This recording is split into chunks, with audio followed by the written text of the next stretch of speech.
Hello there. I am Kat Hobson. I am the host of Paranormal Experienced. I'm so glad that you're here tonight. Every so often, all the stars align and you get to have really good guests who are really good friends, and it all works out. And everybody is in like so many different, they're in the same time zone. I am like into their afternoon, but I'm so excited to have them here. It is Ryan O'Neill and Greg Stewart, who are Scottish Paranormal, along with all of their co-investigators. They have the subscriber group that they do events with. They're so good. I know that you've probably seen them on Haunted Scotland. Gregor is also known as the Haunted Explorer. He does tours through haunted locations in Scotland. I have done his St. Andrews tour because he loves us and took us. And I just can't tell you enough about how professional these guys are, what great humans, and what really terrific paranormal investigators they are. They took us to Balgony Castle every time I've been to Balgony Castle, and it's a brilliant place. And I know y'all have heard me talk about it. Let's bring them and their wonderful accents in to talk about it. So, hello, Ryan. Hello, Greg. Hello.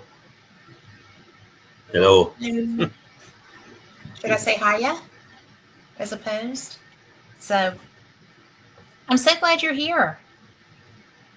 It's nice to be here. Thanks for having us. Thanks for being had.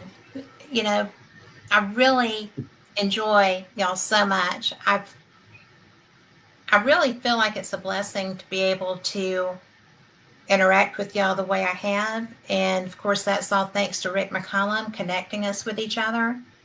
I'm looking forward to being back in September. And I am looking forward to being back. I'm a little worried about freezing to death. Is it cold there in September? It can vary. It's normally just going into autumn around about then, so it can be fairly warm. Okay.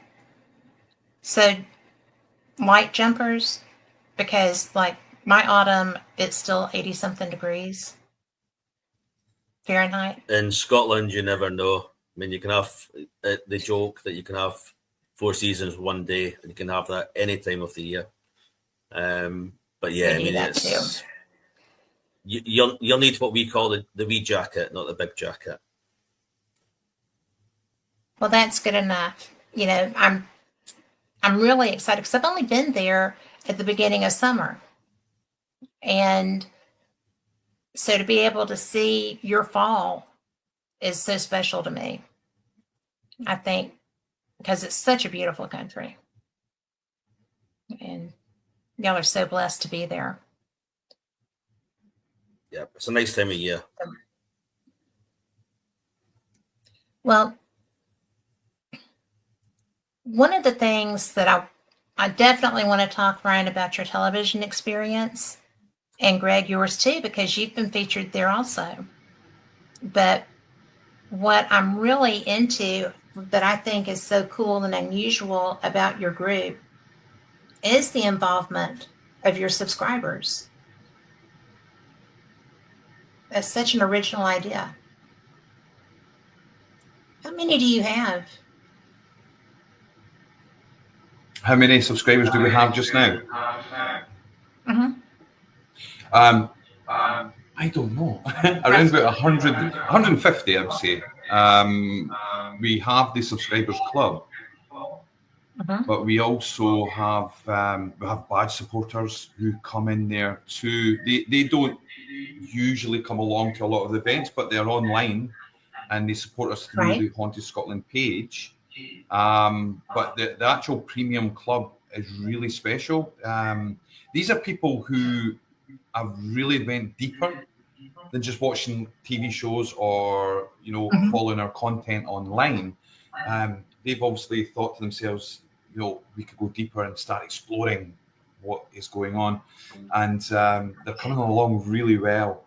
So they join us on events, they use equipment, they actually help with the research as well. So they could be, whether they're intuitive, whether they like equipment, whether they are more skeptical, they all bring that together to help us gather the data. Well, you need all of those. So it's not just about myself and Greg. Yeah. Sorry, say that again? I said that you really need all of those aspects when you have, especially large-scale investigations. It helps to have people that are familiar with equipment who can help do that. I think one of the main things with paranormal research and investigation is trying not to remove any aspect. I know there is people who maybe don't like intuitives or psychics or mediums, and I know sometimes you maybe have a more spiritual group who are not so fussy about a DR60 or a EDI plus. But I feel that that's many pieces of a jigsaw. And I think you all bring your piece to the table and it builds that bigger picture of what's going on. So if you say, I don't believe on psychics or in mediums, so I don't use them, I feel you take away a large aspect of who we are as humans and what we can explore from that angle. So I like to look at it as be as impartial as possible, sit in the middle, gather as much data, information, and then build your picture from there. So you need all those pieces and you need all these people in the paranormal community as well. Just because one team may be psychics and mediums and another team may have all the equipment, you need that, but you need it as part of a bigger picture. So it's not about, discount this, discount that. I think you need to come together to put that on the table, because I think it will take everyone coming together to build the picture of what is actually going on. And that's why it's great having the subscriber club, because like you said, that there's many different people in there. We have people who are psychic, who are mediumistic, who are spiritual. These are all different aspects that they can bring to the table. But you also do have people who just like doing audio work or just like looking at graphs of data. And they've maybe had an experience and they're trying to understand what's going on. And they'll tell you, they'll maybe say they're psychic as a brick. They haven't opened up that ability within because they don't believe it. But I mean, Greg will tell you that as well. He's changed his mind on a lot of things because of the process we've been through. Yeah. Well, Greg, do you not do psychic things, or? No, I mean, my belief system has changed massively. When I first started, I would describe myself as an open-minded skeptic, and I would say more skeptic than believer. But over the years, so much has happened. I just can't explain it. So my mind's far more open than it ever was. When I used to say I was an open-minded skeptic, I wasn't particularly open. Although I told myself I was. The reality is that I wasn't, and I know that now, and I can acknowledge that. Things have changed. But just feeding on from what Ryan was saying about the subscribers group, when we first established it, we were looking at creating opportunities for people that we never had ourselves. We were in a lucky position that we could offer people opportunities, to explore their interest, explore any gift. So as Ryan saying, we've got people that are interested in the tech side, we've got people interested in the psychic side. So because we've got different people within the team itself, they can explore whichever area they are interested in as a subscriber. And it's massively brought them on. We now, when we do events, we do what we call You Are the Investigator, where a group of 10 of them come together and they actually run their own investigation completely separate from us, and then feed the data back to us. So, it's working really well. Well, that's pretty cool, because not like here, people are very proprietorial about their groups. They're very much so about, they have their locations, and I have found that people are not as open as y'all. Of course, also Americans in general, yeah, as you say, Greg, the history is the mystery. And it's really true. When I walk into a location there, I feel a lot more than I do in some of ours. Our history is a lot newer than yours, you know, forever with you and 250 something years here. But there's a lot of Native American stuff here. I mean, there've always been people here, but the structures such as you have are newer. And it's really cool to walk into an historic building here, and it's somebody that compared to y'all would be my peer, right? It's really kind of interesting. But when I'm there, you know, Bannockburn was a brilliant location. That they picked on Lori so bad. But it was really fun because going to Balgony, even the first time, I wasn't getting what the other people in the room with me were getting up in the dining hall area, but there was somebody that nobody else was talking to. And I was just like, well, half of these people are psychics. Why aren't they talking to this person? And I guess that person didn't know I could see or something, because they were just kind of like focused over here where everybody's like, oh, look, there's so much energy. And, you know, and I just was like, back there. Yeah. Yeah, I mean, there's a few things. First, the where there's history, there's mystery. I've got to acknowledge that's Ryan's catchphrase, not mine. Oh, sorry. But we do share Sorry. it. We do Ryan. share it because it's such a good phrase. We do use it quite a lot. But certainly that instant at Balgony, what my personal thoughts would be is whoever that spirit was maybe chose to only make themselves known to you. It may be that they didn't want to communicate with others in the room, or specifically there's something that there's a reason they only wanted to speak with yourself. So it may be that the others were unaware that they were there because that spirit just wanted to communicate with you. Does that happen often? Yeah, I mean, we use two mediums when we're out. We use Lee, who you've spoken to, and Louise, who you're familiar with as well. And they always get different. It's quite rare they get the same spirit energy when we're on location. They pick up on different energies. So it does seem to be that certain spirits make themselves known to different people for whatever reason. I think that's interesting because I've always felt like I was made. That's why I've doubted my abilities on occasion, because I would be getting nothing and everybody else around me is picking someone up. And I'm just like, guess I'm not playing tonight, you know. But that makes sense because we have a location here in my town called Sloss Furnaces, and we have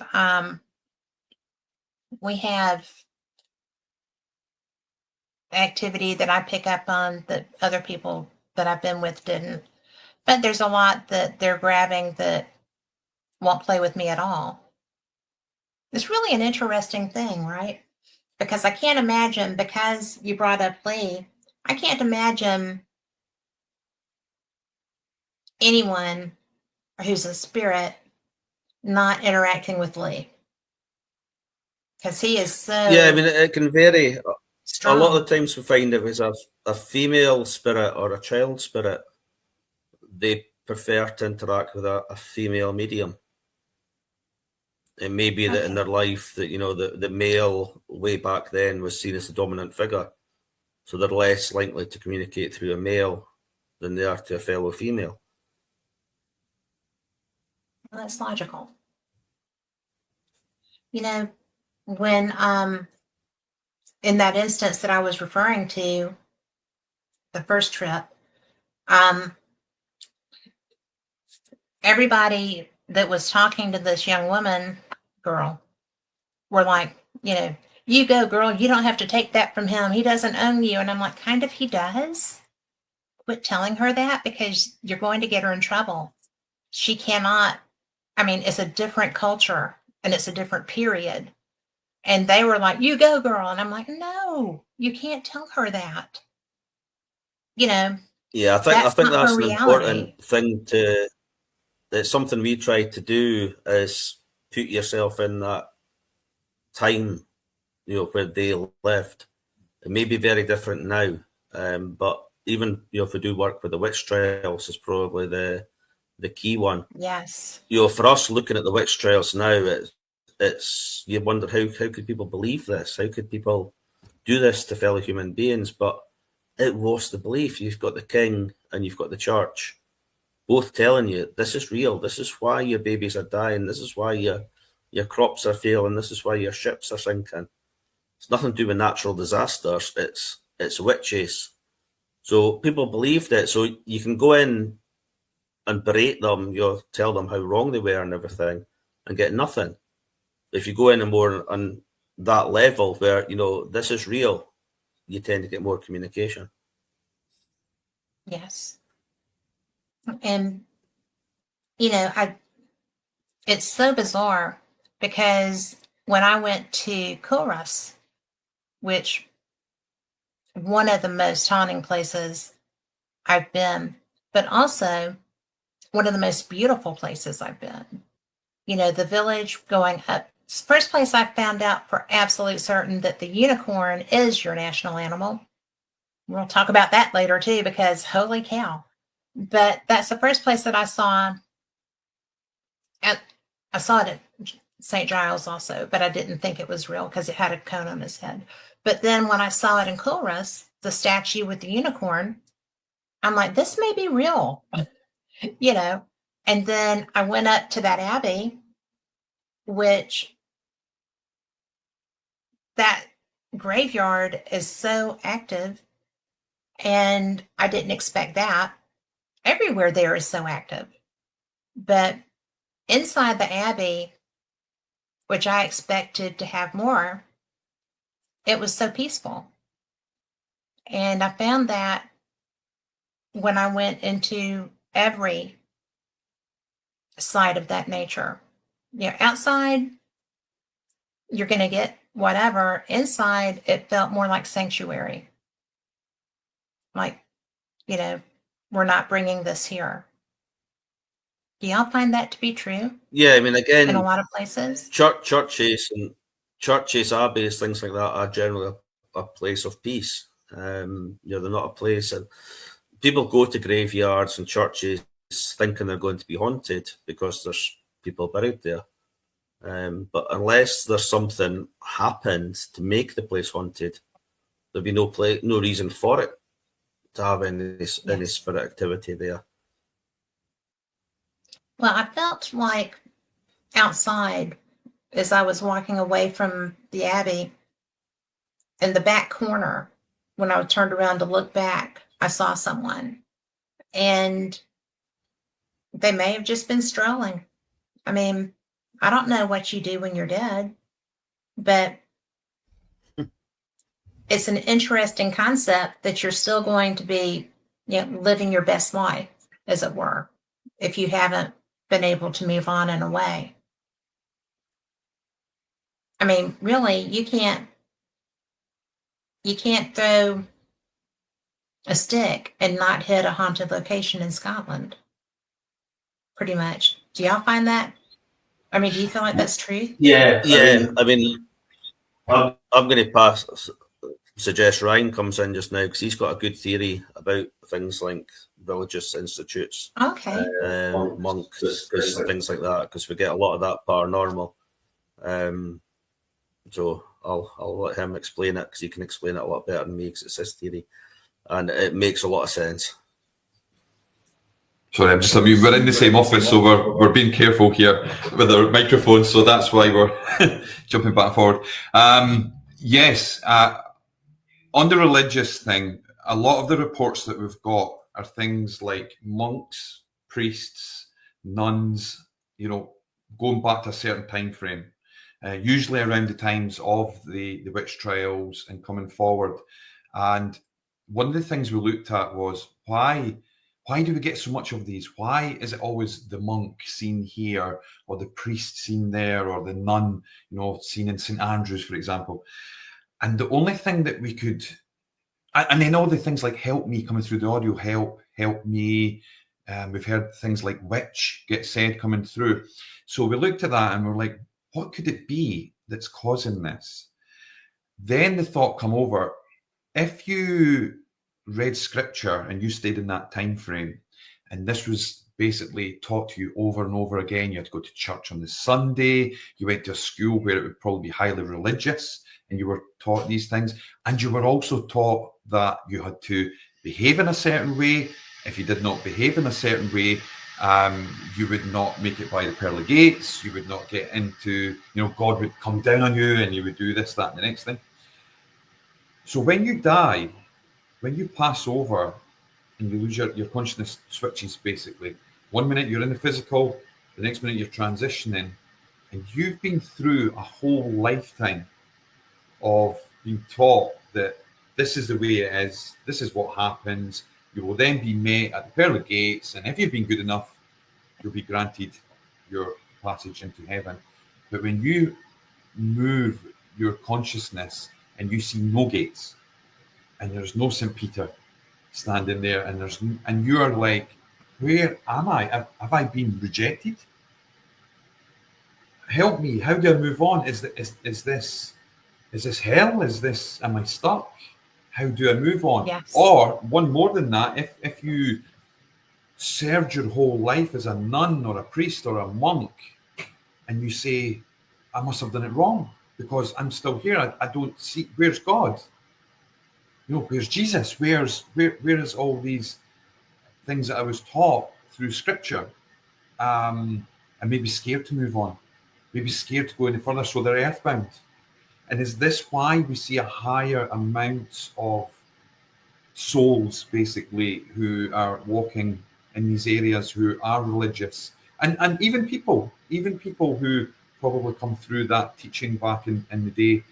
And is this why they're asking for help? Because they think, help, I want to move on. And we get a lot of that through audio, through electric EVPs, and through ITC research. And we've heard the helps and help me and calling us a witch. I mean, we're talking to the dead.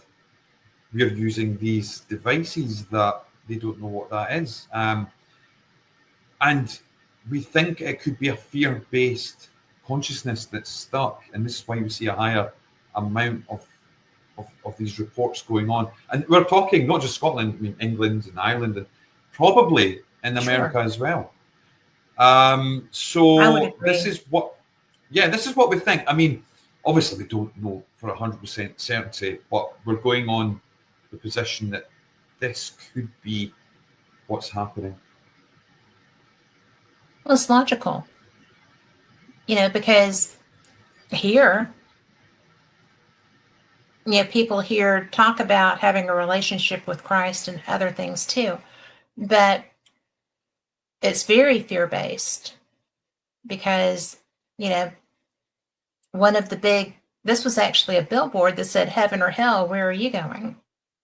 Well, what if the methodologies to get there aren't what the people that are making money from scaring you are selling? And I just think that there's so many, like you said, religious people that dedicated their lives to their faith, who are wandering around trying to find what they expected. There's a lot of that there, right? I mean, Even I know that just from my experiences there. That's very logical. Yeah, it makes sense to me. I mean, going back to Kuros, we've got a few subscribers in there, and two at least come from Kuros, and they grew up in Kuros as well.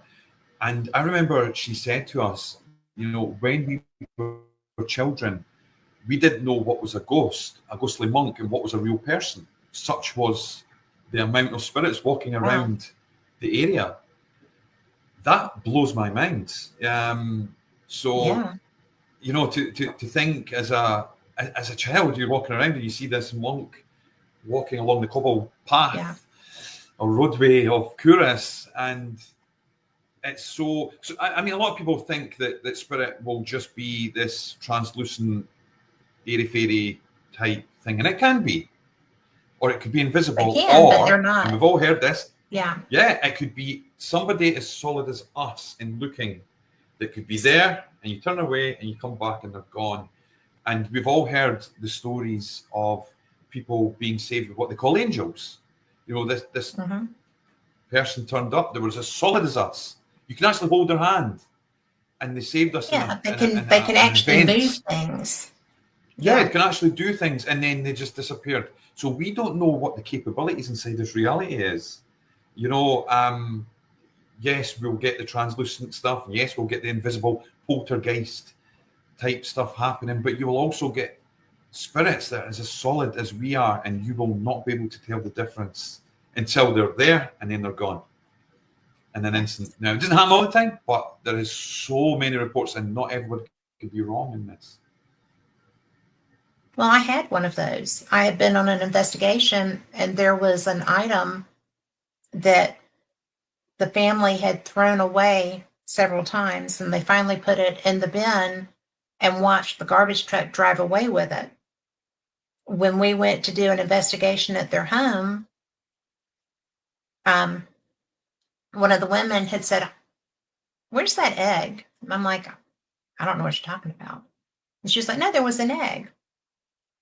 So, well, I don't see one. So, you know, I couldn't find it. She had seen it. So we're leaving, and I drove myself, so I'm the only one still there. And the newest person, it was my first time with this team. And the dad came running out of the house with a Nerf ball that was still in plastic. I mean, you know, little bitty Nerf ball, which was her egg. And he was like, "Why would you bring this?" And I'm like, "Not your girl." I don't know what you're talking about. And he was like, "I saw this drive away from my house. You can't leave this here. You're taking this home with you," and threw it in my car. And I was like, I don't even know what's happening here. So I got down the road and I'm calling, right? Trying to get some, because they all rode together. Because I lived on the other side of town. And I'm trying to get someone on the phone. Finally got through. And one of the guys, in fact, I just had the guy on last week. And Blaine said, "You're going to have to bind that spirit to that ball and throw it in water." I don't litter. So I'm like, I can't do that. But when I did it, as I was leaving, the area I was in did not have anyone there because I'm very paranoid about littering. I'm not going to do it. And I'm certainly going to make sure nobody sees me do it if I have to, because there's no reason to do that other than a spirit. So I threw it out, did the binding spell, threw it out, started to leave. And there's this guy walking in the middle of the road coming toward me. And he was not dressed appropriately for the weather. His head was down, he had a cap, and he was in a big flannel shirt. It was summer. And I'm just like, holy cow. Nope. Just nope. And so I spun around and I had to pull a U-turn and go back by him. And when I pulled my U-turn, he wasn't there. And I'm like, well, obviously the binding didn't take so he's on his way back to wherever. But that was freaky. So yeah, they do still show up, and that's the only time that I have known for an absolute fact that what seemed to be a complete real person couldn't possibly be. And it's a trip. I was panicked. So, have y'all actually seen somebody that looked like you could just deck them and then they just disappeared? I've not seen anything as solid as that myself, but I equally come back to what Ryan was saying earlier. I don't know, because when I grew up in St Andrews, which is deemed one of the most haunted towns in Scotland as well, a lot of people may have been spirit. I don't know. People we interact with and see every day could potentially be spirit. None of us actually know 100% if everybody we see day in, day out is actually a living person or not. And I know it's a theory that a lot of people will laugh at and think it's a lot of rubbish, but when you think about it, we don't actually know if everybody that we see is a real person. Well, I don't think it's funny anymore. I mean, I think it's a strong possibility.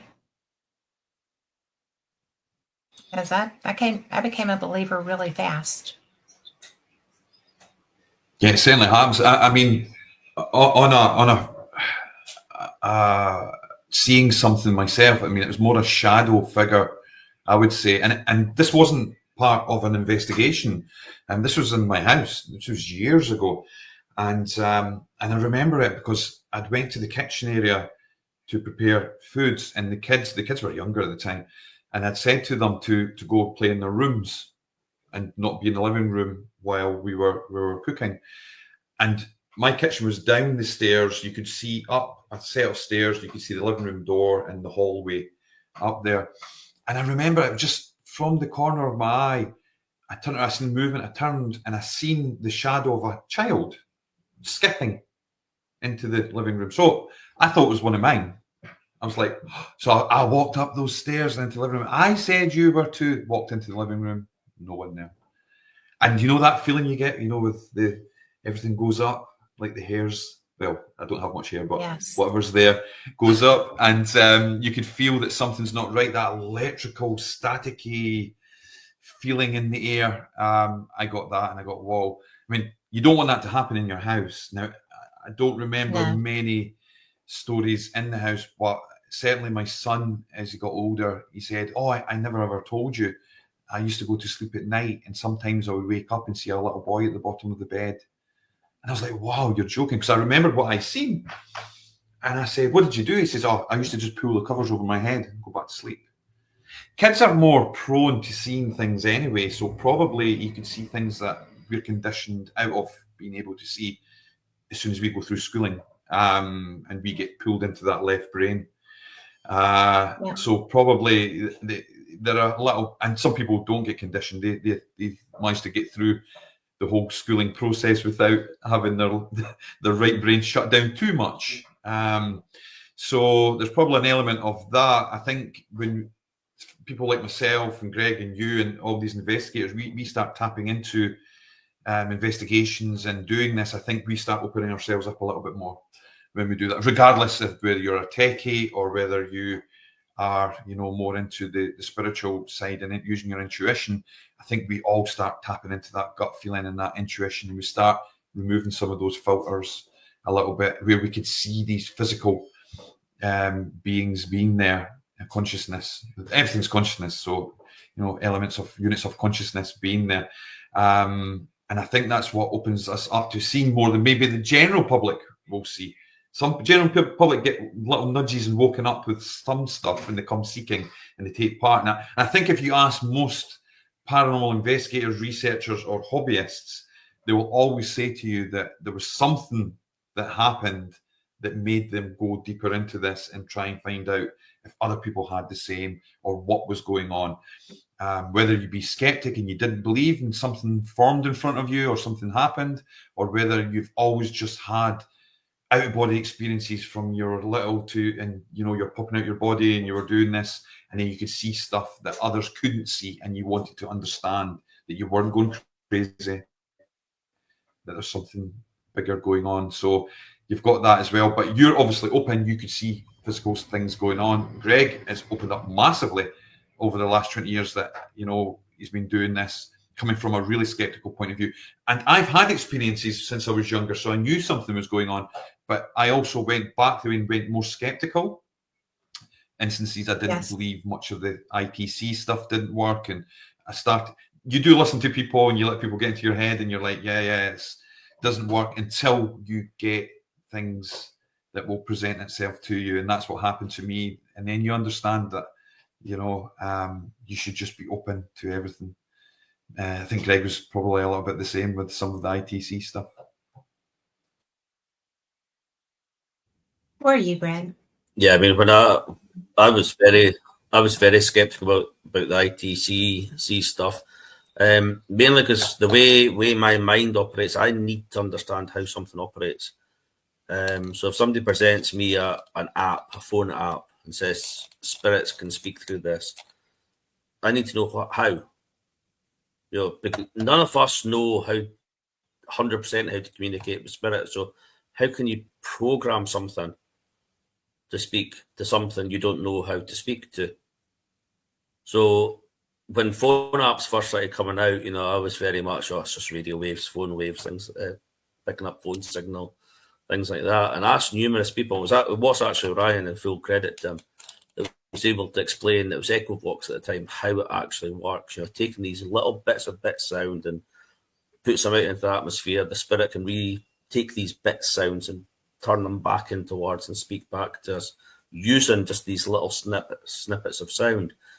And it started clicking, it started making sense. We then had our own app built, which Ryan did the audio himself for. So we know 100% there's no words in that. We actually put it out there that if anybody wants to take the time, the audio files are there. We'll go and listen to them.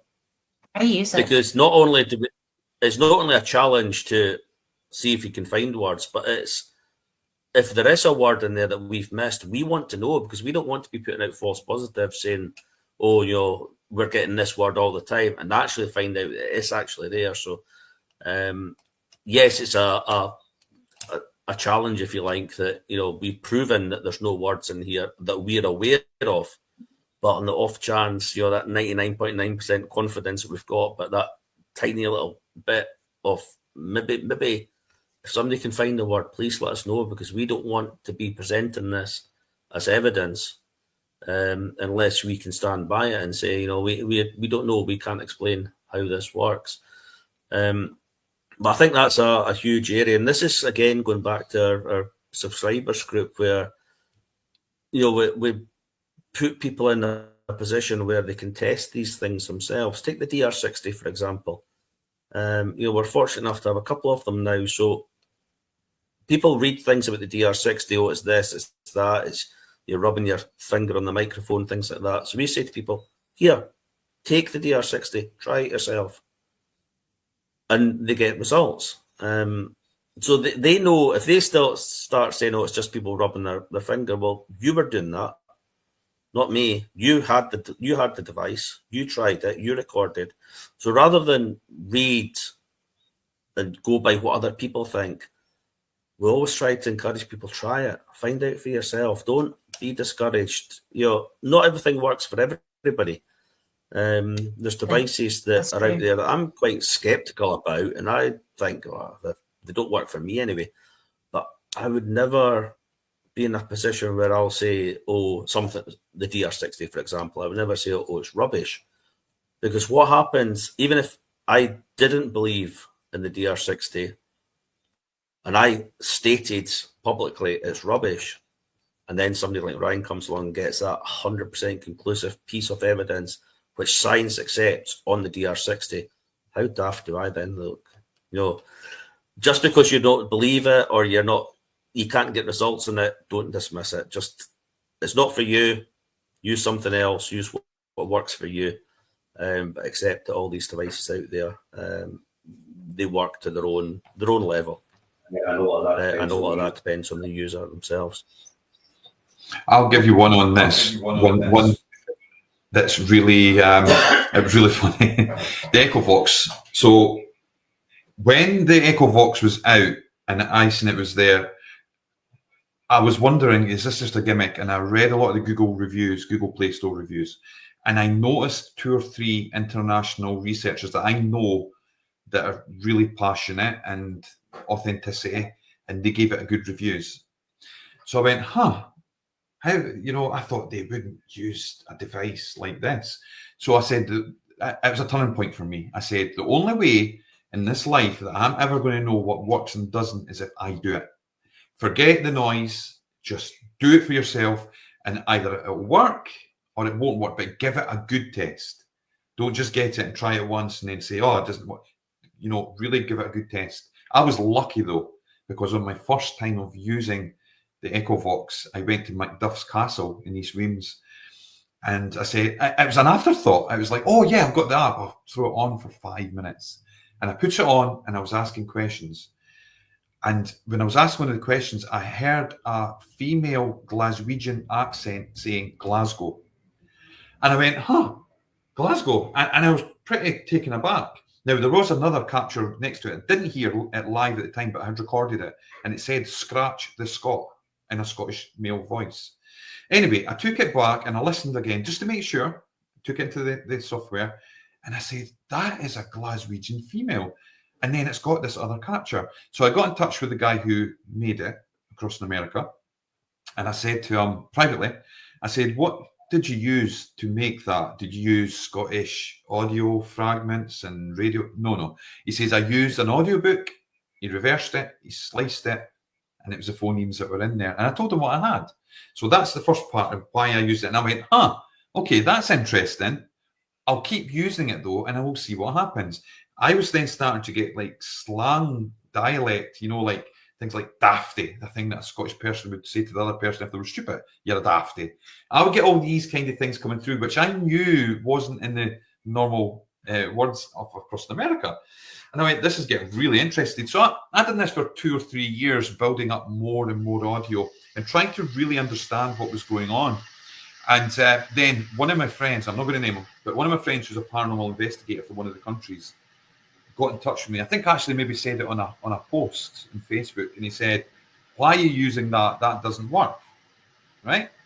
So I said, oh, that's so interesting. I've been doing this for 2 or 3 years and I've got so much. Could you show me the parts that didn't work for you? He went, no, I've never used it. I mean, oh, it doesn't work and you've never used it. So how did you come to the conclusion that it doesn't work if you've not used it? Well, I don't need to use it because I know it doesn't work. And I was like, so how do you know that it doesn't work if you've not used it? Well, it makes sense. Obviously, it's not going to work because it's just a gimmick. I said, but you've not used it. So you're in no position to say whether that works or not. And he was like, yeah, come on my radio show and we could talk about it, and I've got somebody who's skeptical and you could debate. I don't need to debate. I'm not here to prove that works, doesn't work or to argue its case, because I don't own the app and it's nothing to do with me. I'm just looking for results. And also at the same time, those results will be put out and people make their own mind up. I'm not even telling people to believe it. That's what we got. Right. Did it work? Did it not? You make your own mind up. But I know what I've got and I know my own thoughts and feelings on it. Then I come forward to what Greg was talking about, DR60. Now, even after I went on Spook Scotland, I'm very much aware that there was a couple of grumblings here and there about any investigator that uses a DR60 shouldn't be taken seriously. Really? Because I've used the DR60. That's a great tool. I put it through so much testing. Now, I could see what some people will maybe put out as an article, and they'll say, the DR60 doesn't work, it's picking up stray radio waves. Okay. Faraday box, put the DR60 in, ask questions, listen back, still got words on it. Okay, so we've cut out the radio signals, we're still getting it. The next one is, it's just the internal workings of the recorder. Okay, we sat in here, but we've done multiple tries at it. Some of them had nothing. Some of them did have things, but never ever sounded the same. So you'd think if it was the internal workings that you'd get the similar word each and every time you've done it. So it's not the internal workings. Next, we went into Glenfarg Railway Tunnel. We took the France box, which is a broken radio designed to pick up radio signals to a degree. And we took the DR60. We got nothing but static through the France box, but we got captures through a device that's not made to pick up stray radio waves. So this device, the France box, gets nothing. DR60 gets something. How does that work? So we're still getting things. So we went through a process of trying these different things. And then I go back to what I said before is some of the people who are writing articles, they're maybe more skeptical, they don't like the device, don't actually have one. They've never used it. And if they have maybe used it once or twice on an event, they've never used it for an extensive period of time to gather some data to build a working hypothesis. Show me that it doesn't work. What is your data? Because you're asking me for data to prove my point of view of what I have. Show me what you've got. You can't. Why? Because you don't have one. You've not used it. That's unfair. That's not science. You're beating a drum of what is scientific and what's not. That's not science. Because you're coming from a belief system that something doesn't work. So that is a belief system. You think you don't have a belief system that people have to prove to you. That's a belief system. You do not believe. You're a debunker. Where you should come in impartial and use the device and say, right, I'm going to give it a fair crack of the whip. Let's see what we've got. If it works, great. If it doesn't, great. I could go and tell everyone it doesn't work. But they've not done that. They've heard somebody else talk about it, says, oh, that makes sense. Now I'm going to write about it. And then this continues and continues and continues. And then some will come forward and say, I can't afford one, so I'm going to say it's rubbish, it doesn't work. Yeah. It's unfair because there's so many people who are getting results. I believe in those because the first time we were there, we were at Airnith Castle, and we had a psychic with us that was doing readings or just doing a group thing. And I just happened to go down there. And I had two relatives come through to him, and he described them physically before I would say, that's mine, And so when we finished there, Mikey, my friend Mikey Thompson, has one. And I'm looking for validation, right? Because I don't know this psychic from Adam. And he's hitting everything down to my dad's tweed jacket with the patches, to my nephew's hair, to everything. And so I go flying back to the hotel part and found Mikey and said, I need to use that. Can you help me? Because I don't hear it that well because I haven't been using it. And they both came through on that. And I mean, I was excited but sad because it was my dad's voice. And it was a definitive voice. And it was my dad's voice. And this is the guy who, when he was talking to people as he was laying in bed passing, and I went to him later, I was like, were you talking to your dad? And he sat up in bed and he looked at me and said, sweetheart, my dad's dead. I was like, well, you're talking to somebody. Who are you talking to? So he did not have any interest at all. So when this guy's telling me that's my dad, I'm like, we're going to find out, And Mikey was just like, are you okay? And I'm like, I am okay. So I became a firm believer in that then. And yet you and I have talked about that device.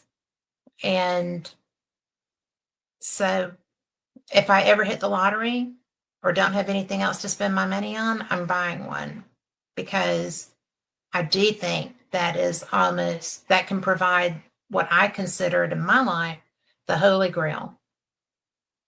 It was my dad. it was my dad's voice.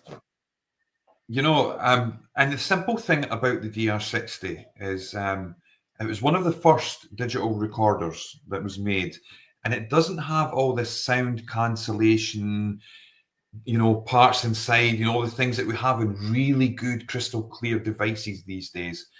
And my theory on this is because it's open completely and doesn't have any of these new features coming forward that were created, it can somehow pick up wherever they're communicating from, wherever that signal's coming in from, however they're able to do it. It's just raw and it's open, and it's able to just like some of the old, before it was digital, would pick up lots of great stuff, and there've been lots of ITC. And that's what makes the DR60 so great, and the fact that this is why it's so expensive, because you can't get them apart from being second-hand now. You know, you may be lucky, you may get one in a charity shop, you may get one in a car boot sale, you may pick up one obviously online, but you'll pay money for them, and there's a reason for that. It's not, some people are trying to make money, we get it, but it's because of the uniqueness of what you can do. There are so many very able paranormal investigators, Mikey being one of them, who have spent the money to get these devices because they know that the chances of getting results is so much higher. You don't get something every time. We're not saying that, but see some of those times, those golden nuggets that you can hear really clearly coming through, they will validate that that device works. Whether that's saying Torwood Castle while you're standing in Torwood Castle, or whether it's calling one of our names out, or it mentions a historical figure who was associated with that location you're in, or gives a message over to somebody that's there. Spirit will use whatever Spirit can use, whether it be the DR60, whether it be an ITC app, whether it be a phone application, or whether they will put the volume of the TV up or switch the lights on and off. They will use anything that they could use. Because I've heard things that can't. You probably heard it as well. And I heard Spirit can't use mobile phones and electronic devices. And I'm like, oh, shucks. That's weird, because I've had Spirit turn TVs on and off, turn lights on and off, blow lights, turn the kettle on. I think Spirit could do a lot more than we could understand at this point of view. We don't know what Spirit is capable of doing, or the larger reality can give us as a message through whatever means. Well, synchronicity through to anything. Yes. And just because we can't do it, you know, telekinetically, doesn't mean that they don't have, I mean, their energy. They're using energy. And according to the Frank's box, right? So it's really interesting to me when somebody is like pounding their fist and you're just, this is bogus information. And, you know, but by the same token, I'm really good at catching conversation just with my regular voice recorder. I get it on my phone. I get it on my Zoom. I get it on my little RCA, my old school recorders. It doesn't matter. It doesn't matter what tool I'm using. If spirit is there and they want to communicate, they can. The difference is with that device, there is no way that anything else is influencing that. And that's why that is holy grail stuff. I think it's cool. But I just get so excited when they give me a voice anyway. I mean, that makes me fired up. It makes me feel like, okay, they trust me. You know, they're coming and speaking to me. And I was doing something, where was I? May have been a sloth, but it was like, is this thing on? And I'm like, it is on, keep talking. You know, when I heard it, and they had, but, you know, they're trying to reach out to us too, just like we're trying to hear from them. And whatever tool you have that you know works is the best tool. I'm just going to say to Greg, because Greg says a perfect thing. I'm not going to put the words in his mouth from, but he's got a great saying that he comes out with about, you know, if you're getting ignored, would you communicate? I'll let Greg say it.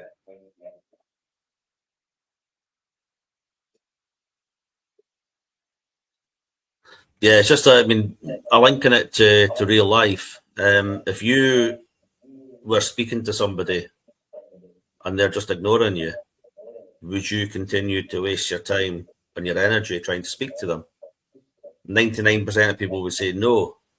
So equally, if you're a spirit trying to communicate to somebody through whatever means you can, and they're ignoring you, would you waste your energy keeping doing it, or would you go to somebody that is open-minded enough to actually listen and accept that there is some form of communication coming through here? That's a great point. I think that, I mean, that the reason we talk about that as well, Kat, is because you've got, it's all about intention, because that's what was in my mind when you were talking there about the intentions of us to listen, the intentions of the spirit to come and speak to us, and they know our intentions. But if your intention is to go into a location, for example, and you say, I'm going to go in here and I'm going to debunk this, but you show me, prove to me that you exist. If you're a spirit and somebody comes in and say, and somebody's been that attitude, that intention of, prove to me then, come on spirit, you show me, come on, bet you can't do it. Any spirit being there, I know if I was a spirit, I'd be like, you're getting nothing. I'm not going to waste my limited energy that I may have here, or how difficult this may be to do this. I'm not going to waste that on you. I'm going to go along there because Kat's along there. We're recording, speaking nice and asking me nice questions. I'll go and leave a message with Kat, but I'm not leaving it with that guy there, because that guy's trying to goad me into talking or trying to provoke me in some way, or plainly just doesn't believe I even exist. So what's the point? They will not listen. Even if I give them an answer, they'll say that it's a stray radio wave. Even if I give them an answer, they're going to say that, you know, it was the sound of somebody outside. It wasn't me that was tapping on the door. I just think that's what it is. And I think what Greg says is perfect there, because would you waste your energy? And it could be limited amounts of energy to communicate with this reality from wherever they are based.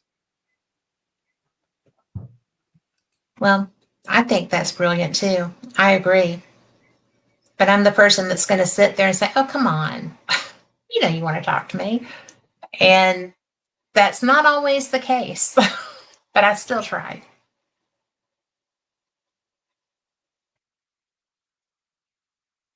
So, Greg, what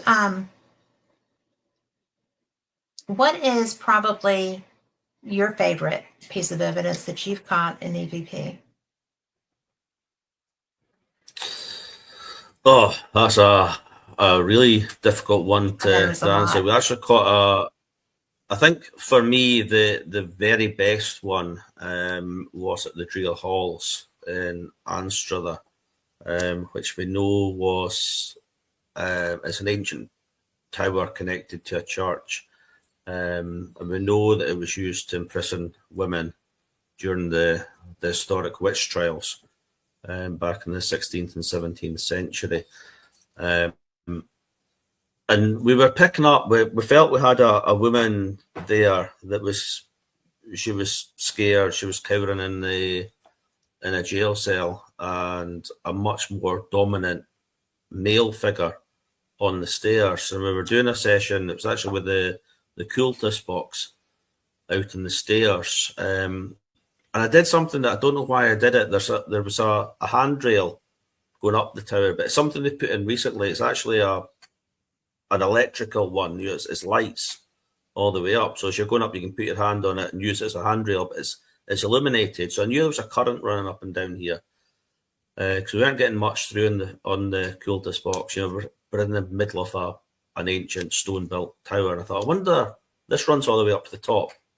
So I just let the aerial over onto it and asked the question, could you tell us what you did to her? And this really strong response, killed her, comes through. And we actually listened back. It actually said killed her very quietly, and then almost shouts killed her straight to us. So, and as I say, this was this male. He was on the stairs. The second you give it just that wee bit extra energy of going into the electrical light system, you get this really strong killed her. And for me, that's still, it fitted everything. It fitted the environment. It fitted the story. You know, what we're experiencing, what we felt ourselves with this dominant male who's we suspect was a jailer, and this female who was potentially an accused witch. But that for me is still the standout. That's intense. I mean, we obviously have really the one as well because... that we use. We use the one a lot that it was actually Rick when he asked at Balgony Castle, is there anything we should be afraid of here? And it was on the Frank's box very powerfully, the energy. Yeah. And that was so clear. And I actually used that to close his video with, because that getting that response was, I think it responded to Rick that strongly because he is that strong in his investigations. And I thought that was my favorite piece of evidence that he's shown me. And the fact that he was with y'all made it his favorite piece of evidence, right? I mean, he loves investigating with y'all. I do too. But you're very good and you're very technically savvy. And I'm good with video and photography. But what y'all do and that particular device, I thought was so cool. But I just love working with y'all. That's just that. But have you gotten anything else that was quite as strong as that, the energy? Because that was a clear answer about, oh dear, what you should be worried about. But have you gotten any other warnings or anything of that nature? It's not so much warnings. I'll let Ryan talk about it because it was in one of his sessions again at Balgony, but we got a really, really strong, powerful name during one of the sessions that, again, because Kelly, the lady of Balgony, she was there, so she was able to immediately confirm historically. So this is correct. Recent. And it was a few years ago, a couple of years ago, and then we got the second part, but I'll let Ryan explain it because it was his session. He knows it better than I do. Okay. Yeah, it was in the Laird's Hall at the top of the tower, or near the top of the tower, and I think it had about 10 members of the public there, and there was myself and Kelly was there, Lady Balgony, and we were using the Frank's box and asking questions out, and then all of a sudden we hear Sibbald, which is the family clan that first had the tower. And we all heard it, and we went, Sibbald. And I said, okay then, what's your first name? And it said, John. Now, Sir John Sibbald was the first laird, one of the very first lairds in that tower. And we were like, I mean, that was just so good. That was so good. But the conversation from there went really, it was positive. It was really, really positive, really crazy. We usually say we come in complete and utter respect for what we're doing in this communication here. Quite the opposite of trying to provoke or anything. We're here, we're coming complete and utter respect. And we said that. And the reply back from the Frank's box was, bless you, we do it back. Oh, man. When I heard that, when I was analysing, it actually touched me a bit. I was like, oh my goodness, that is unreal. That is absolutely unreal. Just to add to it as well was, at the time, we changed the batteries in it. The Frank's box takes about 8 of these AA batteries inside it. It's really power hungry. And Jonathan was there. And Jonathan says, I'll change the batteries. And when he went and put the batteries inside, he put one of them back to front the wrong way. But the box was working. But when we were sitting doing our session, we were saying, it sounded a little bit off. And I'm saying, Jonathan, that doesn't sound, you can hear it in the audio, that doesn't sound right. Something not. So Jonathan asks, Spirit, is that you? Are you doing something to the box? And the reply that come back was, no, you did it. Right. So no way. Yeah, honestly, and I'm like, so when I'm analysing the audio, I hear this, and I'm like, that's crazy. And then I remember, oh yeah, the box didn't sound right. So I open up the battery compartment. This is how I discovered. I took them out and I looked, and I seen the battery back to front. One of them, the wrong way around on the polarity. And I'm saying, that shouldn't work. It shouldn't even work. It should not be running And I at said, all. but even more than that, the voice, yeah, the voice said, no, you did it. They were telling Jonathan, you did it. You put the batteries, we've seen you do it. You've done it wrong. It's not us. You did it. Yeah. Is that not good evidence? What else could we get? That's astounding. It was just unreal. I'm sorry. That is astounding. Well, you know, I'm going to bring up Balgoni since you brought it up first. But when we were there last year, all of the people that were in there with us, because people have heard me talk about what happened, you know, and when I looked at the video did not portray what was happening with the REM pod the way I was seeing it. And I thought that was weird because where we were was in the museum that had a lot of personal effects of the previous Laird and Stuart working together when Stuart was a child, and then the Laird's workshop was right behind the door, blah, blah, blah. But that was probably the strongest response. Is this true? It is true. It is the strongest response I've ever seen happen. And that was when, you know, we're doing a session with the very first group and you can feel the energy build up. And then all the K2s in there are going off. And then I'm looking at the REM pod. Mikey had his REM pod set over there on the display table. And it looks like a Jacob's ladder, right? With the up and down and the colors. And I'm just like, is this is this about to blow up? Because it looked like it was in distress, right? And I'm still looking at it and I'm filming it, but it does not, you can't see the effect.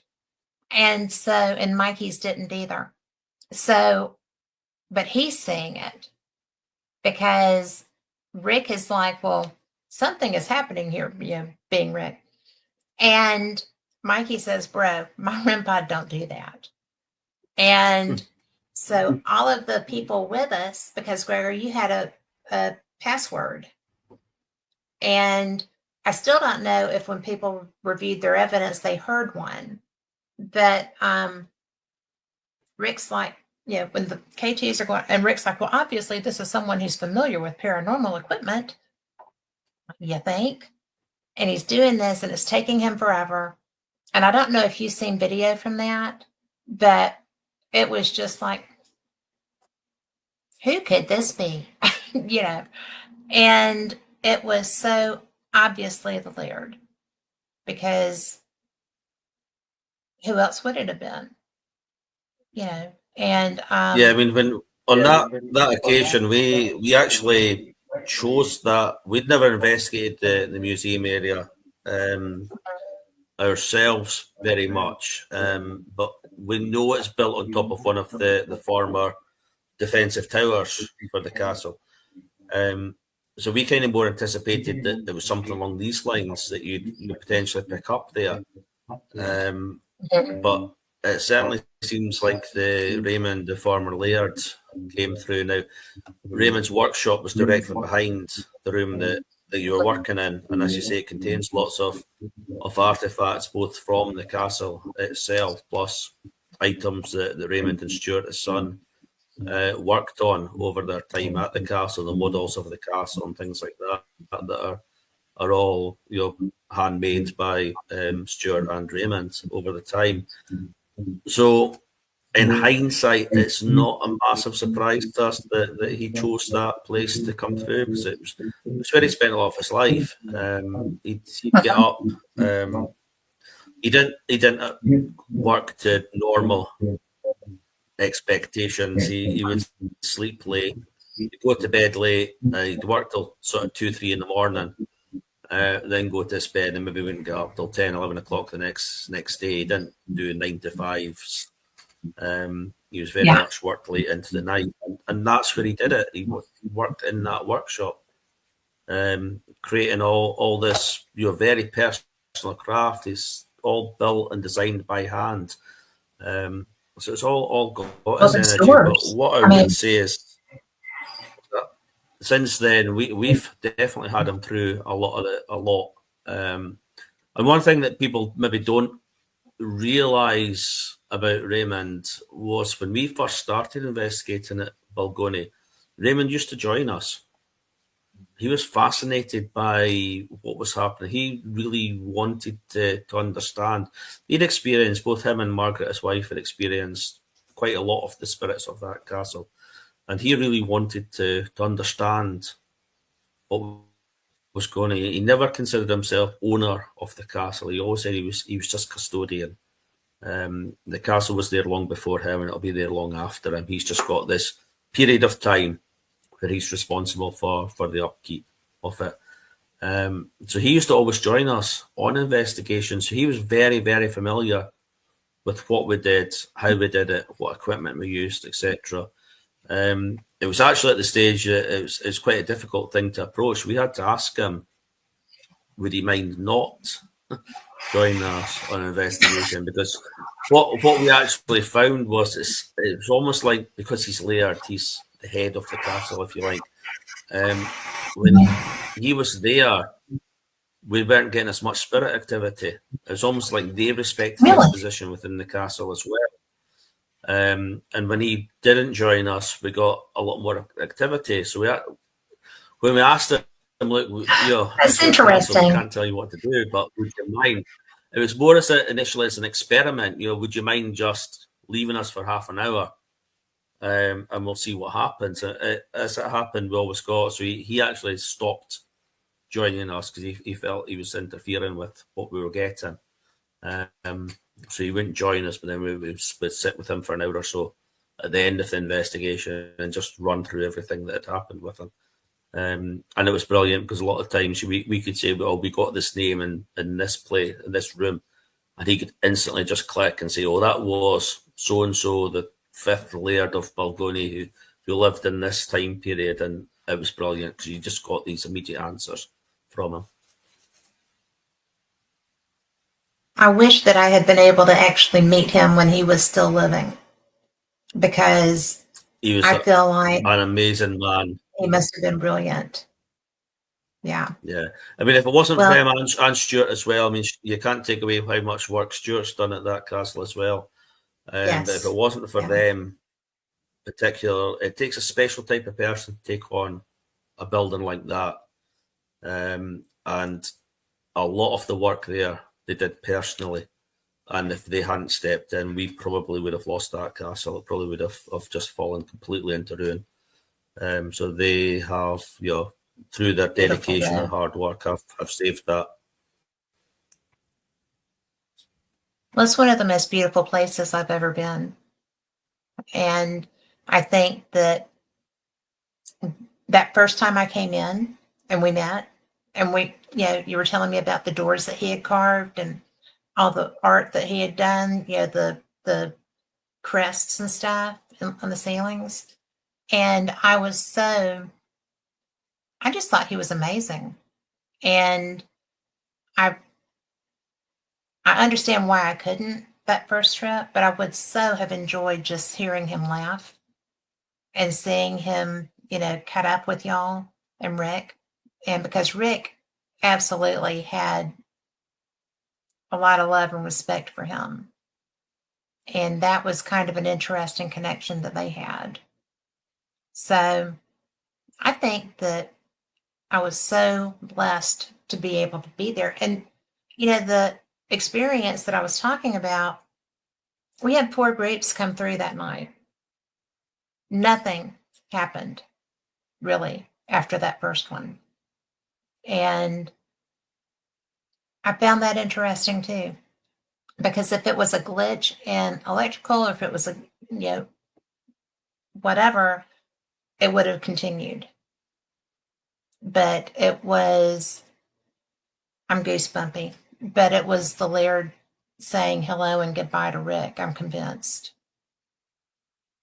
So it was something else. I mean, it's one of the things that we always say when we're doing a public event that, we'll, as you know, we'll bring up to 30 members of the public to a location. We split them into 3 or 4 separate groups, so there's never more than 10. Try to stick it to about 7 people in a group. So it's a comfortable group for us to work with, plus they get a better experience. It's a more intimate experience for them as well.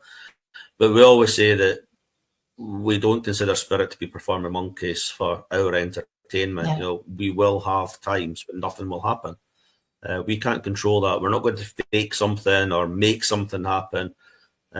We have the tried and tested methods and equipment that we have, which we will do everything we possibly can to try to encourage interaction. But we can't guarantee it. So, as you say, that first group managed to experience loads. The other groups didn't, but they managed to hear what the first group experienced as well. And I think this is where, Ryan might want to talk more about the television work as well, where, it's difficult for people that they've only seen paranormal investigations on the telly. And they don't quite grasp the fact that what you're seeing is 3 days worth of investigating cropped into 40 minutes. It's not a case you go into a place and you start getting things thrown at you and things shouted at you. You could be sitting there for hours and hours and hours and hours, but nobody wants to sit and watch that. Well, we have so, all done this is just this yeah, perception. Exactly. I love doing it, but it's not good TV. Well, it doesn't make good television 3 days later when you've got like 20 minutes worth of stuff. Yeah. I understand. I mean, this is one of the things that I picked up on. I mean, my main thing is paranormal investigation and research. This is what I've done for 21 years now, right? It's not TV or anything like that. That's just a circumstance that's come from the work that I've put in to do the bread and butter stuff that I do all the time and my deep interest and my search.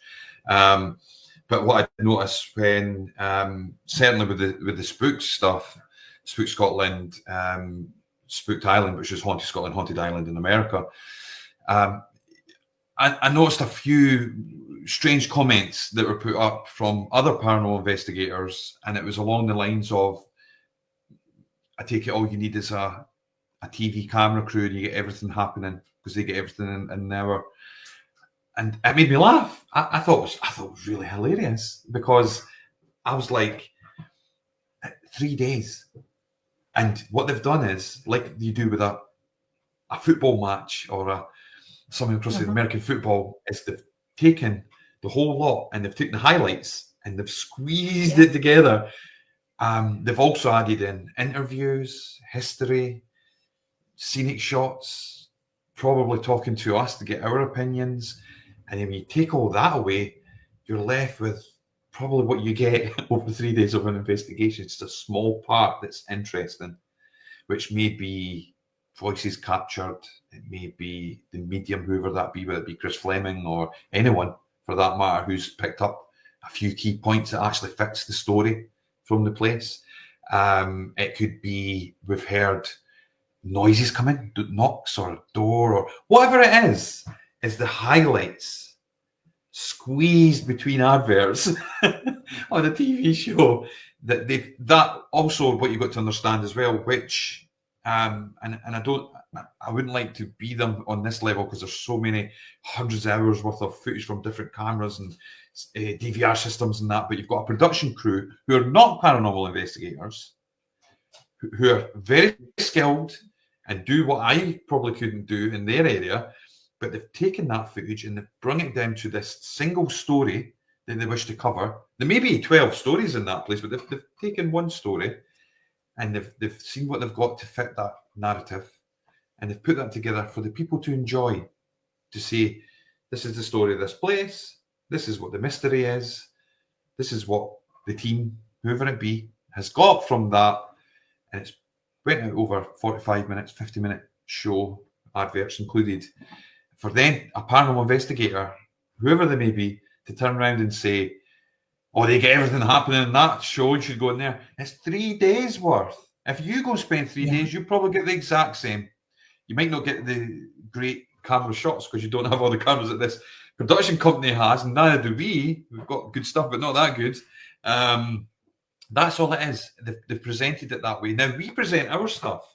We try really hard because we also understand, Kat, that if we put our raw content out, the public probably outside us and investigators will not watch it, because we live in a time, the TikTok rage and everything's to be fast and reels and shorts and what have you, that people's attention spans are not willing to sit for that long. They just want, show me what you got.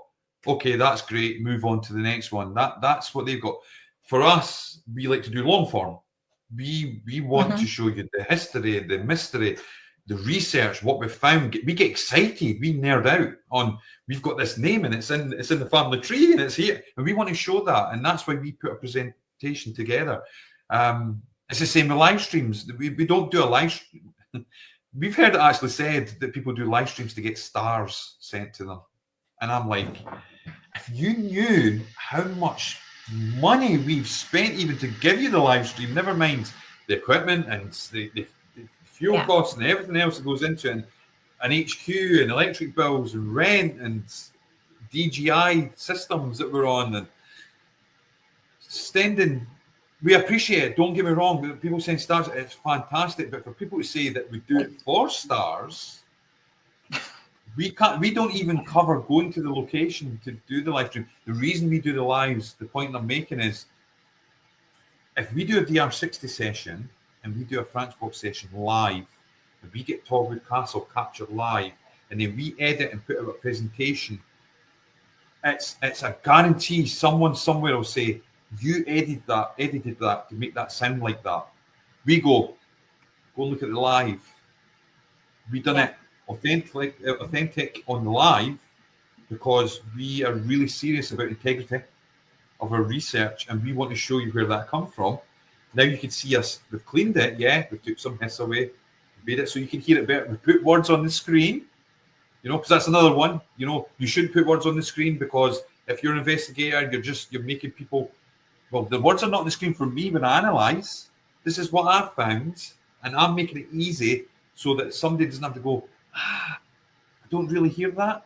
And the reason I don't hear it is because they could be American listening to a Scottish voice. They could be English listening to a Scottish voice. I'm trying to help, not trying to convince. This is what we've got. Well, I'm going to speak as an American that I appreciate, because I have a hard time sometimes understanding.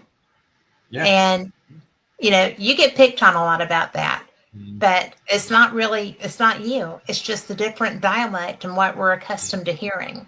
Yeah. It's sometimes it's not a bad thing to have subtitles. I think it's good. I think it's amazing. I'll tell you why. And I had this on Spook Scotland, I think, and Spook Island, actually, and on Spook Island. Chris is from America. Okay, so he's from Chicago. Okay. We are dealing with captures in Scotland and captures in Ireland. Now, I said to Chris, because Chris would sometimes hear some of the captures coming in Spook Scotland, I remember it, and he'd say, I think I can hear this. And I'm listening from a Scottish ear. And I said, Chris, I think it actually says this, and I'll tell you why. It's local dialect. It's from this area. And this is how they speak. And then give an example. Oh, yeah, you're right. I hear that. I had to do the same when I went to Ireland. I couldn't go to Ireland, to Let Castle, and try and listen in the same dialect that I'm used to in Fife, here in Fife, Scotland, on the east coast of Scotland, because they speak Irish and they sing. This is the way they talk. And I'm trying to listen for that, because if I try and listen to this kind of voice, I'm not going to hear it, because they sing differently with the dialect in Ireland, you know, and it's kind of like a. That's why I say that to Rick a lot, and I sing this to him, and we laugh about it. And it's because there's different ways to listen. And myself and Chris Fleming done that across Ireland, and then you start hearing it. It's like, yeah, we could hear what they're trying to say, because once you take yourself out of the equation and listen to what you're supposed to be trying to actually uncover, you could understand it a little bit more. But more so, if the production company or us are trying to put that out, put the words on the screen and give the viewer the chance to read the word, listen to it, and then try and just alter their perception a little bit. And then they may just get that point and go, wow, I couldn't hear it without the words, because I'm listening with my Chicago, Australian, wherever, ear. But because I put the words up, I'm going to try and listen to that, how they speak there, and see if maybe Spirit are saying it slightly different. 9 times out of 10, they can then hear it. That helps. It's not to hinder. It's not to trick. It's not to be a charlatan and make everything about us or whoever's doing it. It's to help the viewer hear it so that they can take something from that and understand and be educated slightly on how to do this. That's why it's done. Well, but I always come back to the same point, Kat. The same point all the time. Yeah, and the same point I come back to every single time, because when I hear because the words are on the screen, then you know what it's saying. I didn't get the words on the screen when I analysed it. I had to sit and play that recording 50 times and listen and listen and listen. And then eventually, sometimes I get binged, but eventually getting it and saying, wow, that's a female that says put it down, which was one of the latest ones we got, which was amazing. Put it down. I've got it now. It took me a few tries to get that, because the monkey mind jumps in and tries to make things, and I'm like, shh, I need to just listen to what's getting said here. And it was put it down, and then I put the words on the screen, and I seen a comment, and the comment was, well, I'm a paranormal investigator, and as a paranormal investigator, I wouldn't tell people what the words were. I would just let them try and figure it out. That's fine. That's fine if we're all sitting researching and collaborating together. That's fine. But the person scrolling down Facebook who just wants to hear what it is doesn't have time to do that. And they don't have access to us on that level either. So it's better just to give them, and then make your mind up. They may turn around and say it's junk. That's fine. We don't take any offense to that. Or they may say, wow, that is really something that's opened my eyes, and now I want to go and explore and try that. Sure. Well, I mean, nobody wants to be sitting there going, oh my gosh, I think this might say that, but could be this. I mean, because when I'm reviewing my own evidence, I am, especially from there, okay? But I am often just kind of like, I sure did sound like a voice, but what the world did that say? And I am not Rick, so I will not say speak English, damn it. But it's just the dialects are so different. And even through Scotland, the dialects change so much.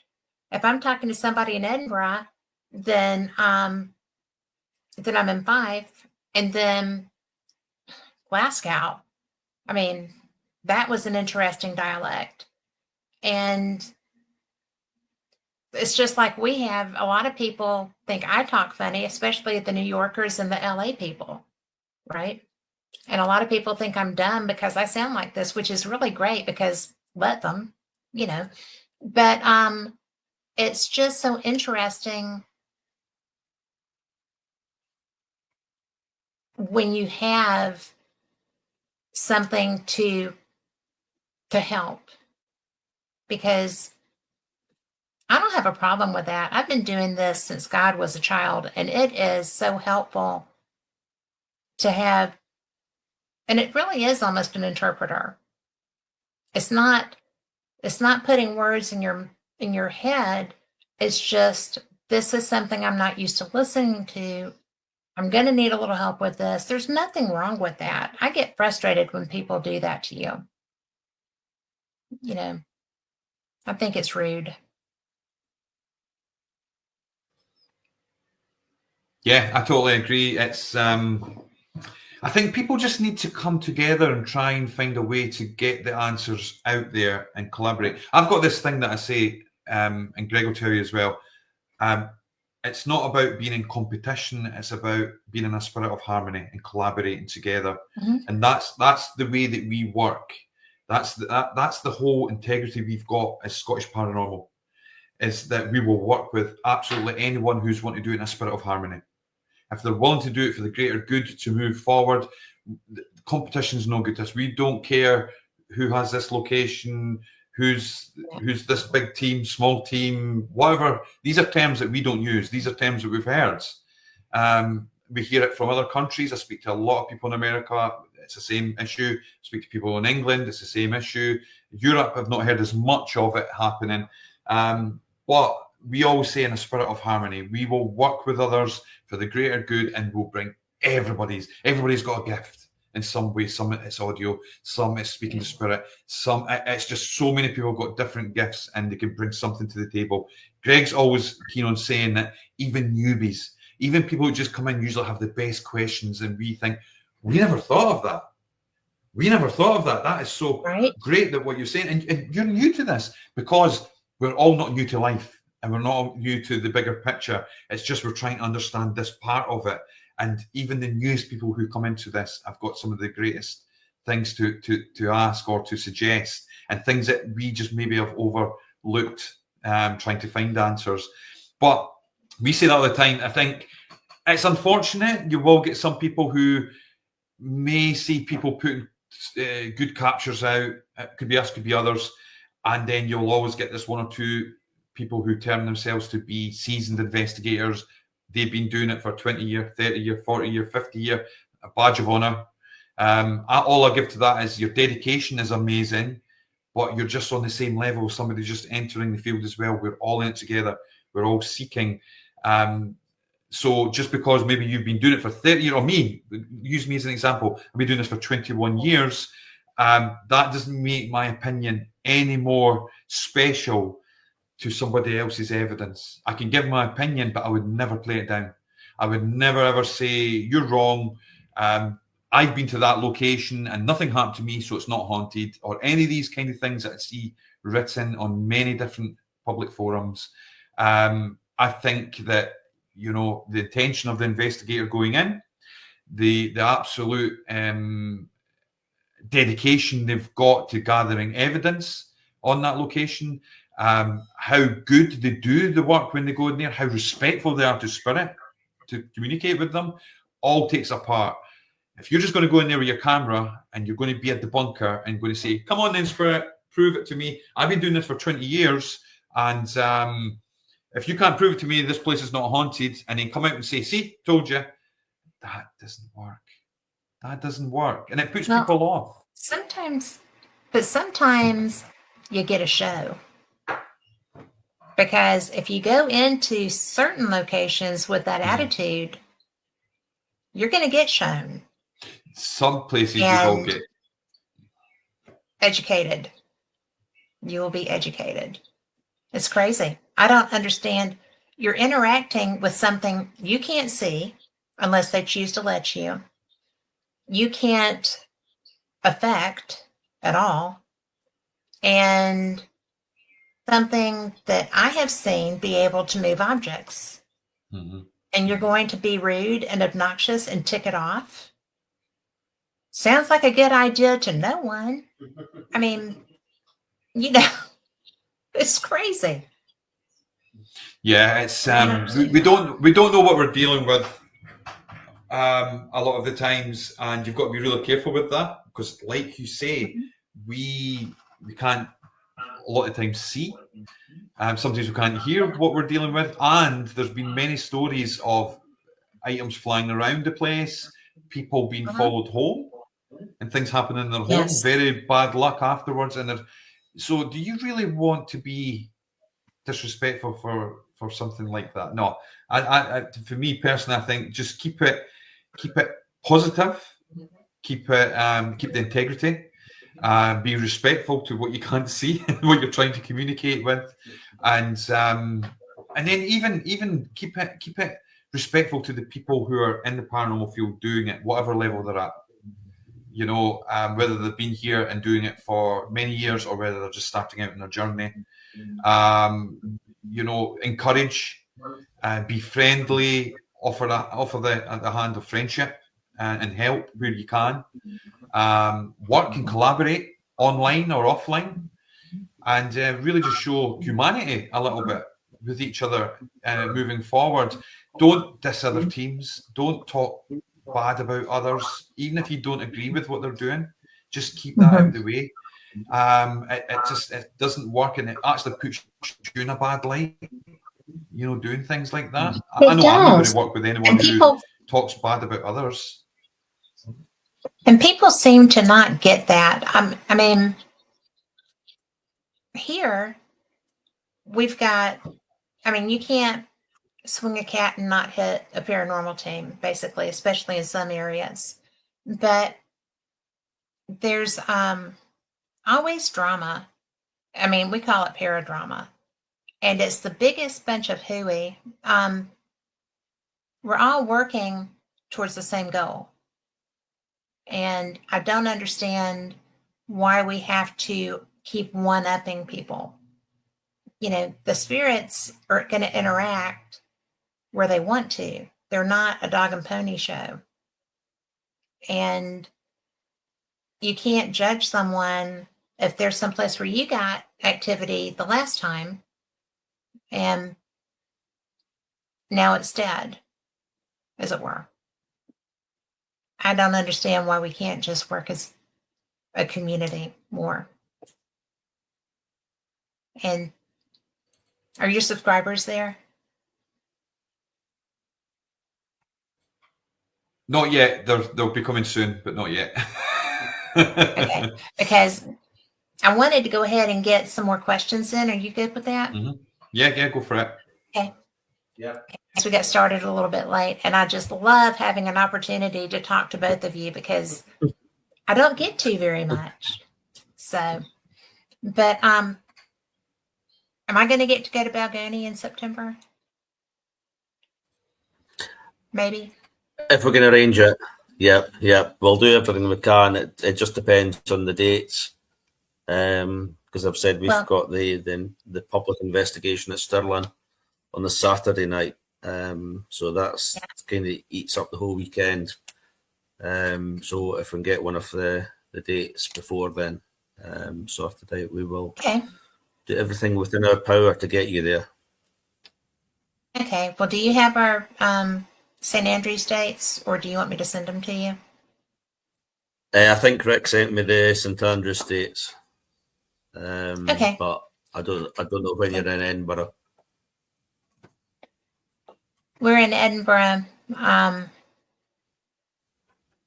dear. 2 days before we go to St. Andrews, which would be flying in, I believe flying in the 25th, which will be actually the 26th there when we get there, the morning of. And then we go to St. Andrews the 27th. We're supposed to have 2 nights in Edinburgh. We may not have planned that well, but I'll look and make sure. Because we'll certainly do everything we can. Yeah, well, as long as I get to see you. I mean, investigating is great. Friends are greater. So come and break bread somewhere or something. But is Torwood open again? Yeah, Torwood's open. It's never not been open, I don't think. It's not the easiest castle to get to, but you know, John and Tracy do a lot of work there. Alistair Stewart, who's one of our premium members, so yeah, it's definitely visitable. Well, I didn't know if didn't it close at some point, or did it just close to investigations? No, it's never been closed. Okay. I must have misread whatever I saw. It's been a while. But I know that I saw something online about an investigation that was happening, and I was like, they're doing investigations again. So if they didn't stop, obviously they're doing them. So yep. Every so often, I miss the boat. It's okay. But where all do you do your tours, Greg? I only really do a tour of St Andrews. We have talked about, and there's a number of different things we're working on collectively to bring tours to other towns and cities. Plus, we're actually looking at for next year doing a coach tour around Scotland, but not to the tourist hotspots, if you like.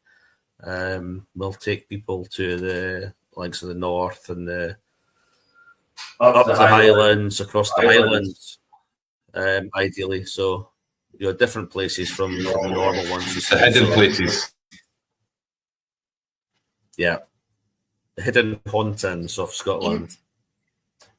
Yes. Well, you know that Rick is so not wanting to go anywhere he's not been. And so I drive him insane. Rick, for those that don't know, Rick McCollum, he is the founder of Hollywood Ghost Hunters, my best friend, my investigation partner with Lori and Mikey. But I was just like, let's go to Aberdeen. And he was like, Aberdeen? And we talked about that being such a rough trip before. And he was like, no. I was like, well, it's that or the Orkney Islands. And he was like, where is that? So, now I'm pushing for Skye because there's a day tour you can get from Inverness to Skye. And he's like, why? I'm like, well, we haven't seen it. So I am always excited about your country because I haven't seen one part of it that's not absolutely breathtaking. And well, I mean, Skye, Skye is just worth seeing just for the sake of it being Skye. It's a beautiful island and it's deep history, very haunted, deep folklore with the Fairy Glen and the Fairy Bridge and all the rest of it. And of course, you pass Elandonnan Castle to get there, the most iconic castle in Scotland. How cool is that? There's so much to see there. This will be my third trip, and it won't be my last. I know that because there's something about the beauty of Scotland, and whether it's because you have Edinburgh, which is magnificent with all these different places, and you can see it because they don't allow skyscrapers to destroy the skyline. And y'all probably don't think anything about this, but the little the chimney pots, right, on top of from the individual units in the buildings. When I first saw that, it blew me away. I had no idea that was a thing. And when you're in Greyfriars Kirk, you're looking at the city, and each one of those represents a home. And you live in one of the most beautiful places, and your area is one of the most beautiful parts of it. So Fife is spectacular. So last year when we were tooling up and down the roads to Balgony, it was just so cool to see everything there.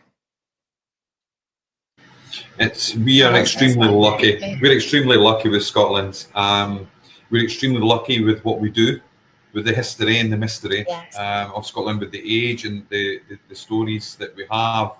And Greg will tell you, we are the exact same. There's areas in Scotland that we've not even been yet. because it's so vast, the amount of places we can go. Yes. But I tell you what, we will be there over the next year or two, because we're going to cover the whole of Scotland, and we're going to put that out there and show people exactly what's there, what the stories are in these areas, and we've got big plans for that. But some of those plans, like Greg says, will include taking people on a tour, and we'll spend time with them, and we'll do it together as a journey, and we'll go around and we'll start digging into these areas together. So whether we be investigating, whether we be climbing through the most darkest, coldest, dampest castles, or whether we be sitting around a nice open fire telling ghost stories and having something to eat, this is something that we're looking to do, and we've got some great ideas of where to go with these. It'll be fun. It's a journey. And for us as well, it's a journey, and we can't wait. Where do you want to investigate that you haven't been yet, individually? He's going first. Ryan's nominated me to go first. I always say Skinwalker Ranch.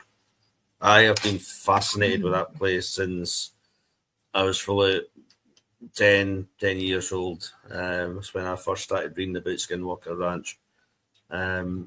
And Me too. it just fascinates me that it's so much happening there. Every single aspect of the paranormal is thrown into there. The myths, the legends, the hauntings, UFOs, folklore. There's everything there, and I think that would be an absolutely amazing place to actually spend some time investigating that. Yeah. Well, sorry about that, guys. What about you? I'm actually going to say Edinburgh Castle, purely because if I got Edinburgh Castle, then I've covered the main place in Scotland that I always wanted to do. It's the only one now that's left in Scotland that I'm like, please let me in. So if Historic Scotland want to let me into there, that would be fantastic. I could go and visit, obviously, and I could walk around, and I could get my wee Sneaky DR60 out and probably ask some questions if it was quiet enough. But if I could just get even just 2-3 hours inside there, even if it's just one area to set up, and try and find out if there's some validity to some of the stories that are in there, and speak to the spirit that's there, give them a voice for once, rather than all these tourists coming through and everything else that's happening. Let me get in there and get their opinions. That would be fantastic. And like I say, it would probably just underline Scotland and all these places when I was younger that I read about, that I said I would love to go and look at. That would probably just finish it off for me. And then we would just have to look at the world, wouldn't we? We'd just have to look at somewhere else to go in the world. But that would probably be the one I think I would like to tick off. What part of the castle would be your favorite if you could only pick one part? I don't know. I would really have to go and walk around first, and then I would get a sense. I think that it's like anywhere I go to. I could go around a place, and there is usually one place I'm like, yeah, I need to do something here. That would probably be the same for going around the castle. I don't have one part in my mind. I would just like to get in and do any part at this point. But if I could walk around and get a sense of the place, and this takes you back, even though a lot of people think, yeah, I just do like techie stuff and that, I do tend to go with my gut and just try and feel it out a bit, and you'll get a sense of what feels right and what doesn't. What about you, Greg? If you had any place there, any town, any place, where would you go? I going specifically to Edinburgh Castle. I'd like to go to the underground areas. There's a tower below the castle itself. My father, who sadly just passed away at the start of this year, he was military, and Edinburgh Castle's I think it still is, but it's for a long time still been a working military base, as well as a tourist attraction. And my father didn't talk about the paranormal. He never discouraged me. He was quite open for me to, explore the paranormal. But he didn't talk about himself. He was, let's say, this proud military man.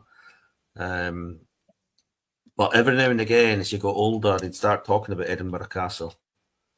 And he started saying things like when I was stationed at Edinburgh Castle, and that night we heard the piper, and I go, no, forget it.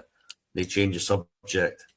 I know he's experienced the piper, he experienced phantom dogs and things like that when he was stationed there. But he only ever let tiny little snippets out, and he wouldn't openly discuss it. So I'd like to actually go there and try to experience some of what he experienced. I say particularly this area underneath the castle. I'd really like to go underneath the castle, because that's not where people go. It's not where the tourists get taken.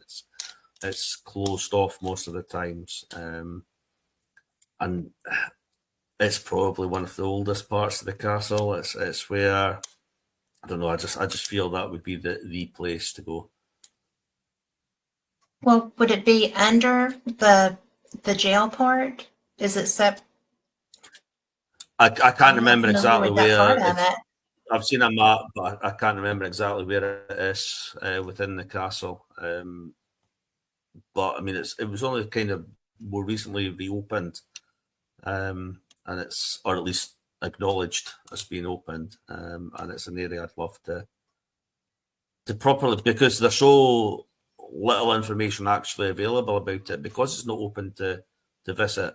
I'd like to go and just explore it and see what's there, feel the energy down there, and certainly do a wee bit of investigating while there as well. That would be so amazing, right? You know, I think that probably one of the reasons that would be the best place for both of you is because you both live with a love for history. You know, it's not just ghost hunting. It's not just, whatever, however people want to look at that. But you really are solving history's mysteries, or trying to. I think you're doing a pretty good job. And I would love to go to Edinburgh Castle with y'all. Yeah, I mean, I've said it for a long time, and I know Ryan's of the same thoughts, that the amount of people that will come to us and tell us, oh, so-and-so's haunted, this castle's haunted by so-and-so. And they say, why? They don't know. They just heard the story. They've not asked the question. As I said earlier, people go into graveyards and things like that, thinking it's haunted because there's dead people there. There has to be a reason why this place is haunted. So for me, that's a key part of the history. Go back in history, find out what happened, who did it happen to, why did it happen, and that then who potentially haunts it, why are they there, what do they want, what's the reason, the background, something has to have happened. A lot of time when you dig really into the history books to find the reasons, it's actually a better story than the ones people tell you, because the historical fact's much more interesting. That's why you make St. Andrews come alive for me. So I think that's one of my favorite places, even though it was hotter than Blue Blazes. That was one of my very favorite afternoons that we had the whole trip. And we were there for a while. But I love your enthusiasm for St. Andrews, because it's home in large part to you. But your love for sharing that, both of you, well, your whole team. That's why I love your subscribers. Like when we got to be with everybody for the cookout and stuff, it's so special to be included with people that have such a enthusiasm for not just their home, but for the understories of their home. There's so much that if you start looking, people think that America's young. We're a very young country, but we're not a very young land. And there have always been people who lived here. So people don't really understand that, like when I go with my husband to North Carolina, he plays in poker tournaments and I go play outside, that my ancestors walked there. And so I get that. But when I'm in Scotland, I have people that were there too. And it's really cool. I finally found one of my family names in a cemetery, but in Inverness. And it was my grandmother's maiden name. And I was just like, oh my gosh, look. And it was funny because there had been a bird massacre right in front of that. And that's what caught my eye, because I was like, oh, well, there's no body, that poor bird, right? And I turned around. It was a pretty little red monument. Well, it wasn't little, it's big. And it had her name. And I was like, well, thank you. I needed something to make me stop and read this monument, right? So I think it's so much fun. And I'm so looking forward to being there again. And I love that your history is the mystery thing spoke to me. And now I go and wander through everything I can find. And when I can find records to wander through, I do that too. So y'all have really affected my experience of Scotland and of my home. And I appreciate that. So I also appreciate you being here, because I know you've got a big event coming up tonight. So I just... Yeah, we have our premium members coming in tonight. We started it a number of years ago, because people get fed up with me saying it, but I've always said that, if you're interested in arts, you go to the art club. If you're interested in archery, you go to the archery. If you're interested in running, you go to the running club. But if you're interested in the paranormal, where'd you go? So, this is why we started this, because it's...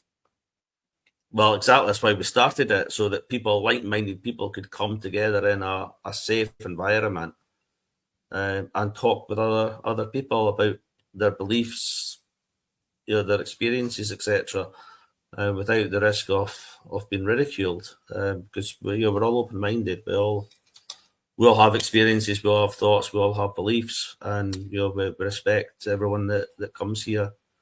They may have different beliefs and experiences, but it's all about just accepting and respecting it, because none of us know the answers yet. So let's just listen to everybody. That's why we do it, right? Seekers. We're all seekers. So thank you, guys. Y'all have just been so fantastic. And I appreciate you. I hope you have all the fun tonight.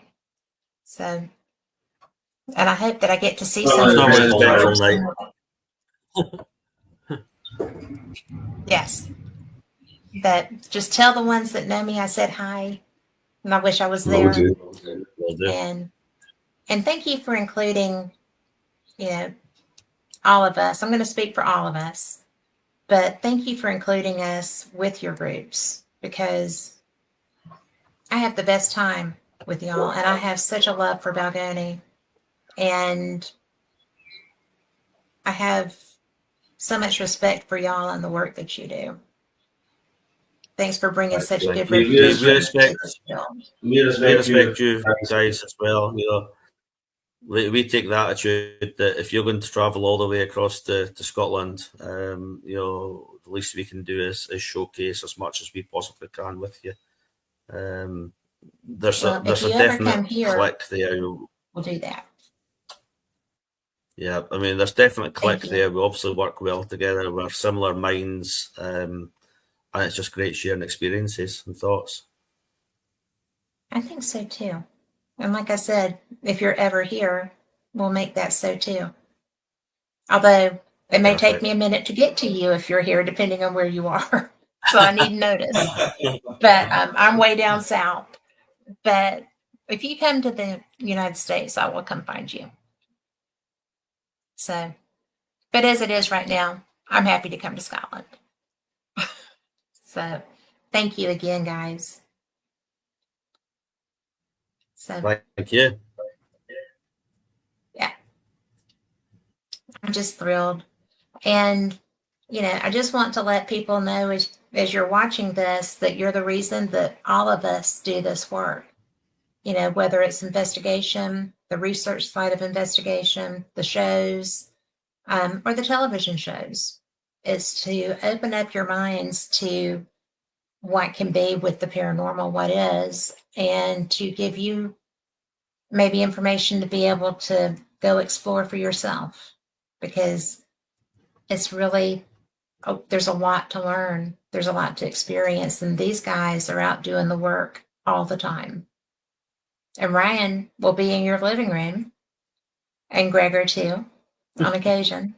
And, you couldn't ask for better company. So thanks again for joining us. And we'll see you next time. Same cat time, same cat channel. Thank you for having us. Good night. Thank you.